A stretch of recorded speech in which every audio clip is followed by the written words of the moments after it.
তোমরা সবাই কেমন আছো? আশা করি সবাই ভালো আছো, সুস্থ আছো, আর আমরাও খুব ভালো আছি। আজ দিনটা হলো রবিবার, আর আমাদের এখানে না চারিদিকে গান বাজনা হচ্ছে। জানি না কোথা থেকে কি কপিরাইট আসবে না আসবে। সত্যি বলছি, এত বিরক্ত লাগছে না। চারিদিকে গান হচ্ছে, একদিকে ঠাকুরের গান হচ্ছে, একদিকে দেশভক্তির গান হচ্ছে, একদিকে আবার মানে রোমান্টিক গান হচ্ছে।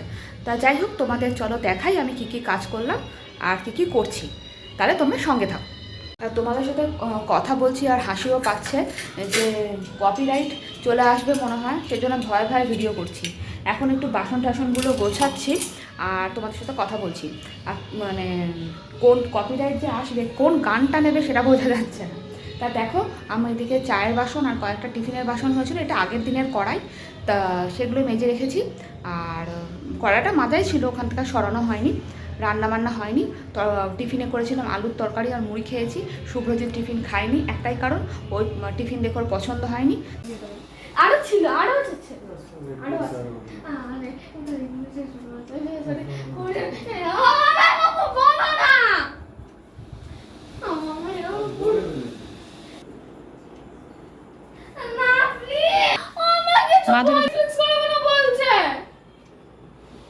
চিৎকার করছিস কেন? করে দেবে, করে দেবে। তুমি একটু পড়ে নাও, যাও। কিচ্ছু বলবো না, আমি তোমাকে বলবো। ঠিক আছে, পড়ে নাও, যাও। ঠিক আছে, আমি বলেছি তো। কি বলছে, কি বলছে? ঠিক আছে, দেখছি।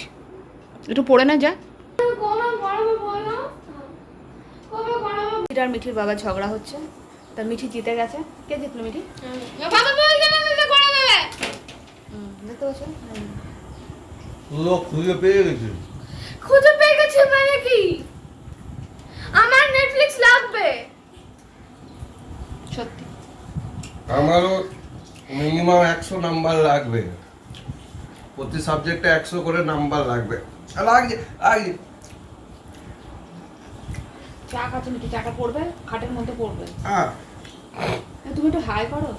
High high, good morning. যদিও বা এখন এই মুহূর্তে মর্নিং নয়, এটা আফটারনুন হয়ে গেছে। তা ওই আজকে একটু চা খাচ্ছি,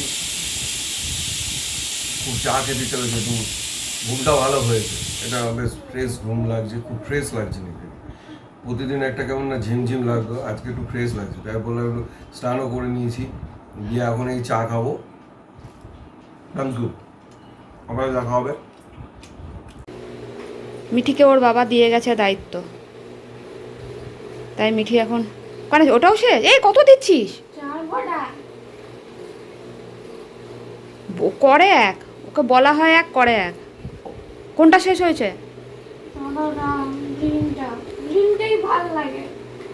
না, ব্লুটা ভাল লাগে। তাড়াতাড়ি দে। বাপ রে বাপ, করছে তো করছেই। এদেরকে বার করেছি এখানে, জলটা নোংরা দেখো। আর আছে আর কটা, 5টা, কতগুলো ছিল। গ্রিনটা পাওয়া যায় না বল মিঠি? সব পাওয়া যায়, কিন্তু গ্রিনটাকে কম পাওয়া যায়। আর ওদের দোকানে এই সব মাছ খুব কমই থাকে, অক্সিজেন ছাড়া মাছ। সবই আছে অক্সিজেন দেওয়া মাছ। তা যাই হোক, আর কথা বলছি না, এবার ঝটপট করে এগুলোকে পরিষ্কার করে নিই, তারপরে তোমাদের সাথে আবার দেখা হবে।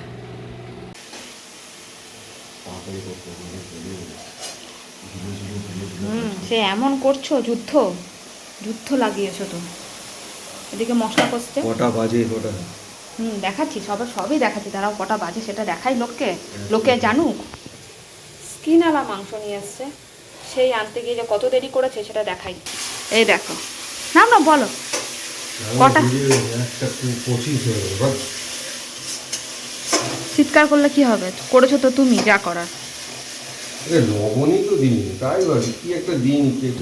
রোজিতের ড্রেসটা কেমন তোমরা কিন্তু জানিও অবশ্যই। আজকে কাজের একটা সদ্ব্যবহার করলাম, কি বলো তো? মাছের বোলটা পরিষ্কার। মিঠির দেখলাম স্নান হয়ে গেছে, তো মিঠিকে বললাম চ দুজনে মিলে সকালেই মাছের বোলটা পরিষ্কার করে নিই। প্রতিবার রাতে করি, তা আজকে বললাম যখন শুভ্রজিৎ ঢুকেছে রান্না করে, রান্নাটা করছেও, আমি এই সুযোগটা ছাড়বো না। আগের দিন একটা আমার মাছ মারা গেছে, তোমাদের আমি শেয়ার করেছিলাম। খুব খারাপ লাগে গো, একটা মাছ মারা গেলে না, তারপরে দেখি জলটা নোংরা হয়ে গেলে পরপর অনেক মাছ মারা যেতে থাকে। সেজন্য জলটা ঝটপট করে পরিষ্কার করতে শুরু করলাম। তা মিঠির তো স্নান হয়ে গেছে, আর ওর বাবা এখন রান্না করে তারপরে স্নানে যাবে, শুধু মাংসটা করেই স্নানে যাবে। তারপর আমি রান্নাঘর ভালো করে গোছাবো। বুঝতেই পারছো শুভ্রজিৎ যখন রান্নাঘরে ঢুকেছে তাহলে রান্নাঘরটার অবস্থা কি হয়। আমার খুব ভয় লাগে যে রান্নাঘরে ও ঢুকলে আমি সবার শেষে স্নান করতে যাই। ও আমাকে বারবার করে বলছে তুমি স্নানে যাও। আমি না বাবা, আগে পরিষ্কার করব তারপরে যাব এই গরমের মধ্যে। আর দেখো গাছগুলোকেও দিয়ে দিলাম রোদে। একটাই কারণ, কেন যেহেতু ওখানে জল দিয়েছিলাম আগের দিন, তোমাদের দেখিয়েছিলাম যে গাছগুলো রোদে দেবো বলে রেখেছিলাম, সেজন্য আজকে গাছগুলো রোদে দিয়ে দিলাম। আর ছোটো গাছগুলোকেও সব বাইরে বার করে দিলাম, একটু রোদ খাক আজকে। এরপর আমি রান্নাঘর পরিষ্কার করব, তারপর তোমাদের সাথে আবার দেখা করছি। আজকে একটা বিশাল বড় কাজ নিয়ে বসছি, সেটা হলো লতি। এতগুলো ছাড়িয়েছি,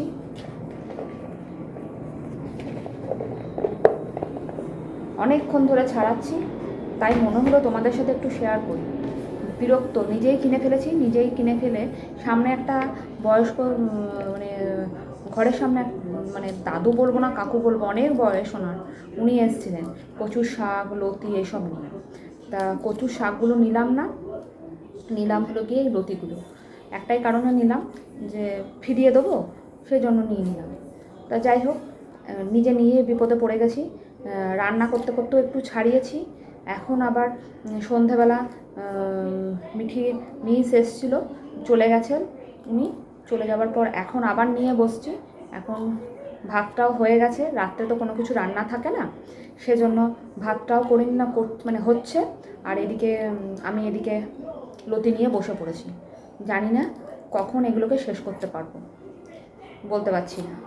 এত রাগ হচ্ছে না, কি বলবো, পুরোটা পারবো কিনা জানি না। দেখো এখনও এতগুলো বাকি, এখনও এত বড় বড় এতগুলো বাকি, আর তার মধ্যে মাত্র এই কটা হয়েছে।